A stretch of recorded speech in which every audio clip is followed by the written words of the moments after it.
The cruise line charged this family $847 in fees they never saw coming, and every single one of them was completely optional because the cruise industry has gotten extremely good at one specific thing, not the entertainment, not the food, not even the destinations. They have gotten absolutely masterful at finding new ways to separate your money from your wallet. And the worst part is, most people have no idea it's happening to them. They just think they're having a great vacation while quietly bleeding out financially. Today, we are going through 12 more cruise ripoffs that you genuinely should never pay for in 2026. Some of these are sneaky. Some of them are brazen. All of them are completely avoidable once you know what to look for.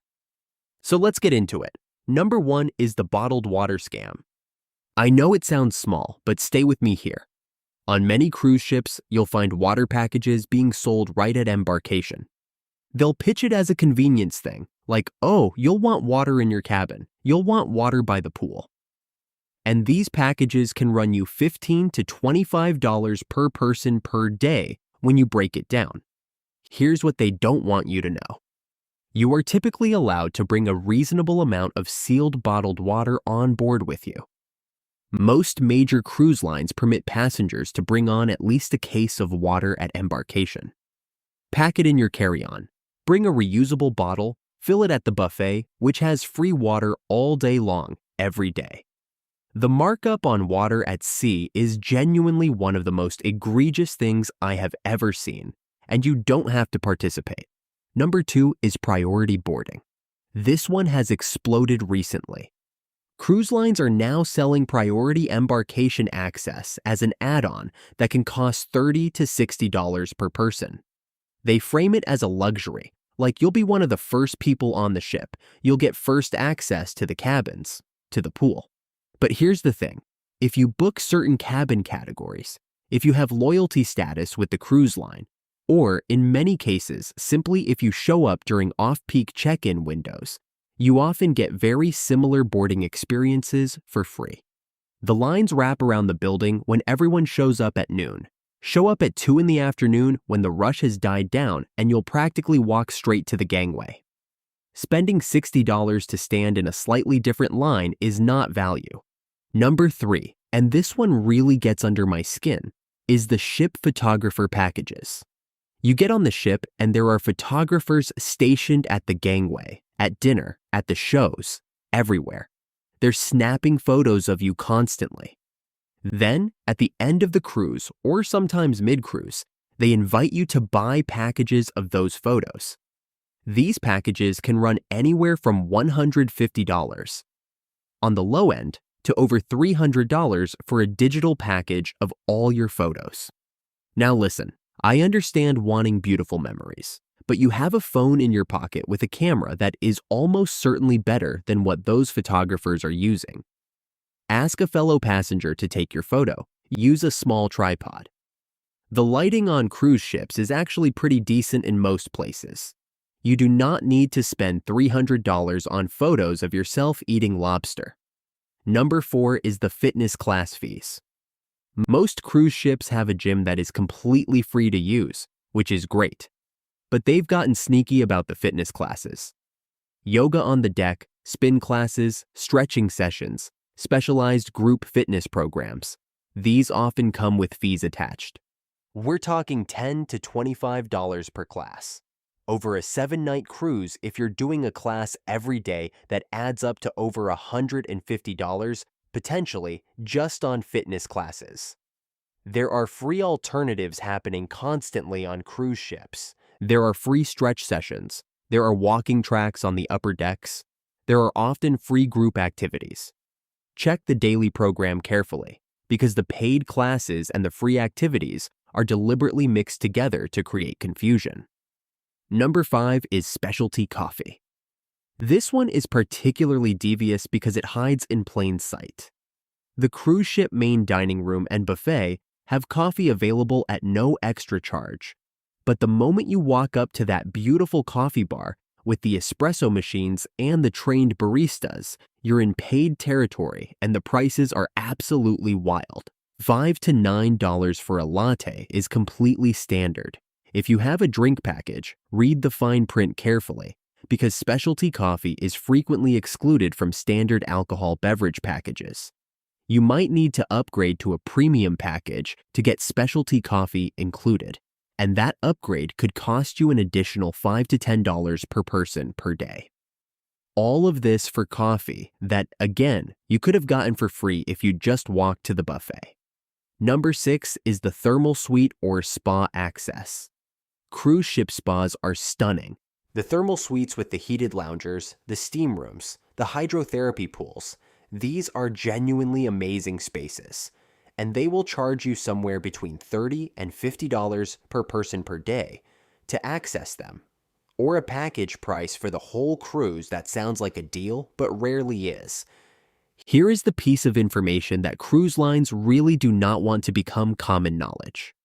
On sea days especially, many ships that have adults-only pool areas or solarium areas offer very similar amenities, heated pools, lounge chairs, peaceful environments, at absolutely no charge.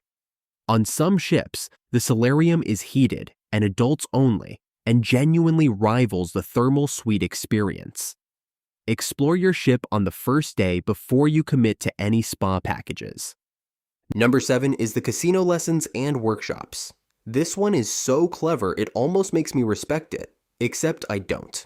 Casinos on cruise ships are already designed in the casino's favor because that's how casinos work.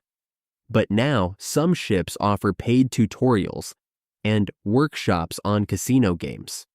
You pay to learn how to play blackjack or poker in a ship setting. The lesson itself might cost $15 to $30. And what does it do? It makes you more comfortable spending money in the casino. You're being charged for a tutorial that exists specifically to help the ship make more money from you. If you want to learn casino games, there are genuinely thousands of free resources online. Learn before you go. Or just accept that casino games are entertainment and set a hard budget, and skip the workshop entirely. Number 8 is the luggage delivery service. At many cruise ports, there are services offering to deliver your luggage directly from the ship to the airport, or even to your home. Convenient on the surface. These services can cost $50 to $100 per bag, or more depending on the distance. Most airports near major cruise ports have luggage storage facilities. Many hotels near the port allow luggage drop even if you're not staying there. And if you're flying same day, most airlines allow you to check bags at the port directly through a luggage Vanguard system that is far cheaper. Plan your port exit the same way you planned your port arrival, and you won't need to pay a premium for someone to carry your suitcase. Number 9 is the art auction. Now I want to be fair here. This varies wildly by ship, but a substantial number of cruise ships host what they call art auctions or art experiences, where they encourage passengers to bid on and purchase artwork. These are presented as sophisticated cultural events, champagne flowing, auctioneer in a nice suit, beautiful pieces on display. But consumer advocates and art professionals have repeatedly documented that the valuations placed on artwork at these events are often massively inflated compared to what the same pieces sell for elsewhere. You are on a vacation high, you've had some champagne, and you are being asked to make a significant financial decision. These pieces sometimes get described as investments or collectibles. Be very cautious. If you genuinely love a piece of art, research the artist and that specific work before committing to anything. Number 10 is the behind-the-scenes tours. Cruise lines have started offering premium experiences where you can tour the bridge, the galley, the engine room, backstage at the theater. And look, I understand the appeal completely. Those are genuinely fascinating spaces. But these tours can cost $100 to $250 per person. And here is something most people don't realize. Many cruise lines offer free galley tours, free bridge visits on certain days, and free backstage theater experiences as part of their regular programming. These free versions get very little promotion because the paid version is more profitable. The free options show up quietly in the daily schedule, sometimes listed as something like morning galley walk or bridge open house. Read your daily program cover to cover every single day, and you might find you get most of these experiences at no cost. Number 11 is the internet package upsell trap.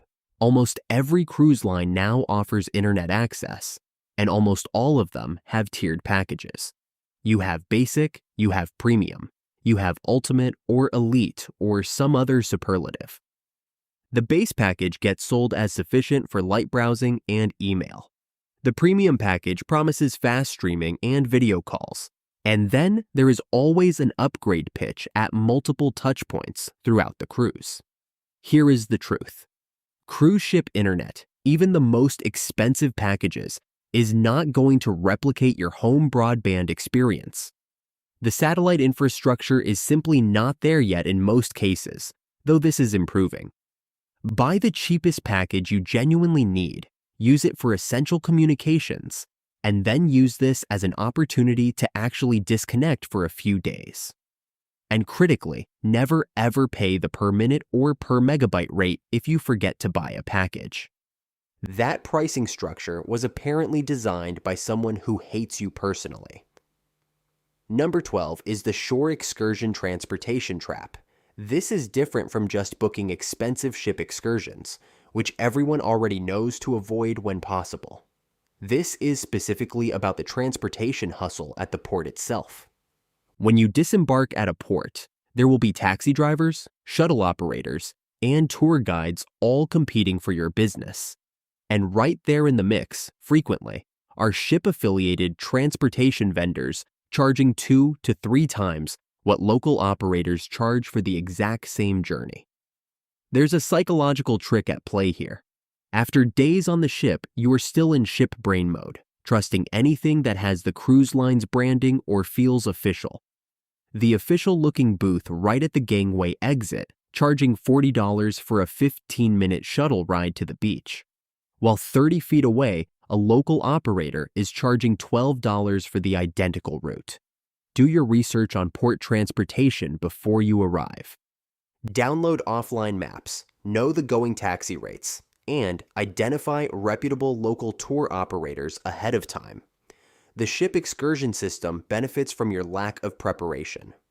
Now I want to give you the big picture here, because there's something really important that connects all 12 of these things. Cruise lines run what economists sometimes call a razor and blades model, except in reverse. The ticket price, particularly when it goes on sale, can seem like an incredible deal.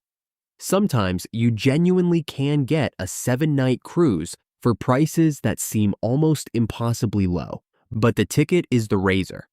Your attention, your wallet, your willingness to spend once you're captive on that ship, that's the blade. The entire onboard revenue strategy is built around the assumption that people in vacation mode spend without thinking.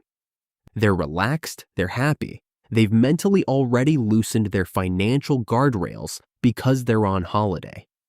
And this is why being informed matters so much more on a cruise than it does at, say, a hotel. At a hotel, you can leave, you can find alternatives, you can walk 2 blocks and find a cheaper coffee. On a ship, you are genuinely in a controlled environment where every possible thing you might need or want has been monetized by the same entity. It's not inherently predatory, it's just business. But it does mean that the uninformed traveler pays dramatically more for the same experience than the prepared traveler does. So here is what I want you to take away from this video. Before every single cruise, spend a couple of hours doing what I'd call financial reconnaissance. Look at the fee schedule for your specific ship and cruise line. Almost everything is disclosed somewhere, sometimes buried deep in terms and conditions, but it's there. Know which things are included, know which things cost extra, and decide in advance which extras you actually value versus which ones you'll just be susceptible to in the moment. The people making the most of cruise vacations in 2026 are not necessarily the people spending the most. They're the people who showed up prepared, who brought their own water, who found the free galley tour, who figured out the local taxi rate before they docked, who skipped the photographer package because they got an equally great shot from a fellow passenger. They had just as beautiful a trip. They saw just as many sunsets. They ate just as well. And they came home with hundreds or even thousands of dollars more than someone who said yes to everything. Cruising can be genuinely fantastic value when you understand the game being played. The ships are extraordinary, the destinations are incredible, and the all-inclusive baseline experience is often legitimately good. This video isn't here to tell you not to cruise. It's here to make sure that when you do, you're the one making the decisions about where your money goes, not a series of carefully designed upsell moments. If you found this useful, and I genuinely hope you did, please give it a thumbs up because it helps more people find this information before they end up standing at that port photography counter, wondering how they're about to spend $250 on headshots they didn't plan for. Drop a comment below telling me which of these surprised you the most, because based on the response to my last video, I know some of you are going to have some opinions.